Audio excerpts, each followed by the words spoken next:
دنیا کے لوگ باتیں کر سکتے ہیں، اسلام کی طرح ایک صف کے اندر نہیں کوئی آ سکتا ہے۔ رسول کریم نے جب کہا نا کہ ہم انسانوں کا جھوٹا پاک کر دیا ہے، ایک دوسرے کا جھوٹا کھاؤ پیو، کوئی کالا نہیں ہے، کوئی گورا نہیں ہے، کوئی امیر نہیں ہے، کوئی غریب نہیں ہے، تو اس فلسفے کو کون روک سکتا ہے؟ بہت سارے لوگوں نے الزام لگایا کہ اسلام تلوار کے زور سے پھیلا ہے، کہ ہمیں تلوار کے زور سے مسلمان کیا۔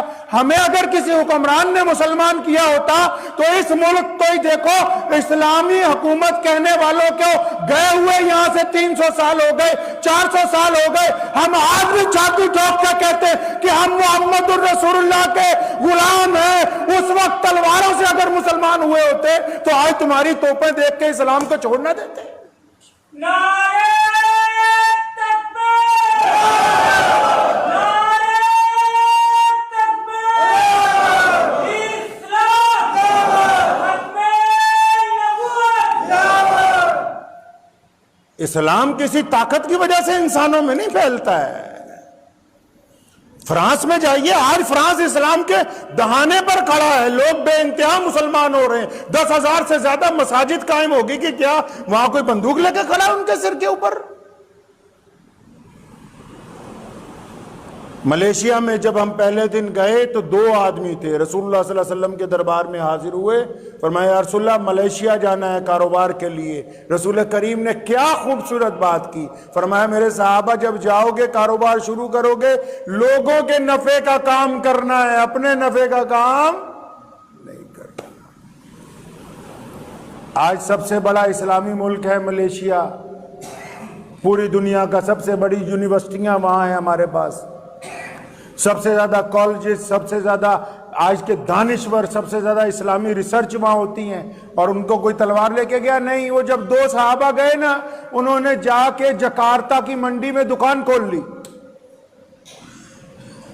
اب جب دکان کھولی، جو بندہ مال لینے آتا ہے نا، اب کئیوں کو پتہ نہیں ہوتا، نیا نیا گھر بناتے ہیں، دکان چلاتے ہیں، جب مال لینے جاتے ہیں تو اکثر دکاندار ان کو رگڑ دیتے ہیں۔ اب ان کے پاس کوئی مال لینے آتا ہے، اپنی ضرورت کی بات کرتا ہے تو اسے پیار سے سمجھاتے ہیں کہ بھیا تو یہ جو 1,000 روپے خرچے گا فلاں تھان کے اوپر، یہ فلاں ٹکڑا لے جا، اس سے تیرا کام بھی بن جائے گا، 900 روپے بھی بچ جائیں گے۔ اب جب اس طریقے سے کام شروع کیا نا، اور 5 وقت دکان بند ہونے لگی، کس لیے؟ نماز پڑھنے کے لیے۔ آہستہ آہستہ پوری منڈی میں مشہور ہو گیا، بھی 2 لوگ آئے ہوئے ہیں عرب کی زمین سے، 2 ایسے مسلمان آئے ہیں کہ جو اپنے فائدے سے زیادہ گاہک کے فائدے کی بات کرتے ہیں۔ لائنیں لگنے لگ پڑیں باہر،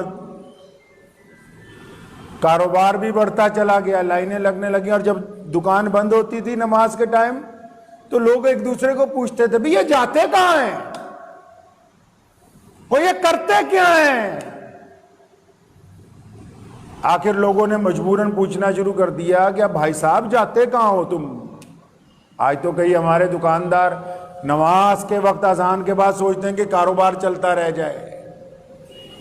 اب ان 2 صحابہ نے لوگوں کو بتانا شروع کیا، جی ہم تو نماز پڑھتے ہیں، ہمارے رسول کریم نے کہا ایک اللہ کی عبادت کرو، رسول اللہ صلی اللہ علیہ وسلم نے کہا کہ ایک اللہ کی عبادت کے ساتھ تم نے لوگوں کا فائدہ کرنا ہے۔ آپ یقین مانیں کہ اس ایک منڈی کی دکان سے آج پوری دنیا کا سب سے بڑا ملک ہمارے دین کے متحد چلتا ہے۔ صحابہ کرام کے عمل نے بتا دیا کہ اسلام دلوں کو فتح کرنے کے لیے آیا ہے، زمینوں کو فتح کرنے نہیں آیا ہے۔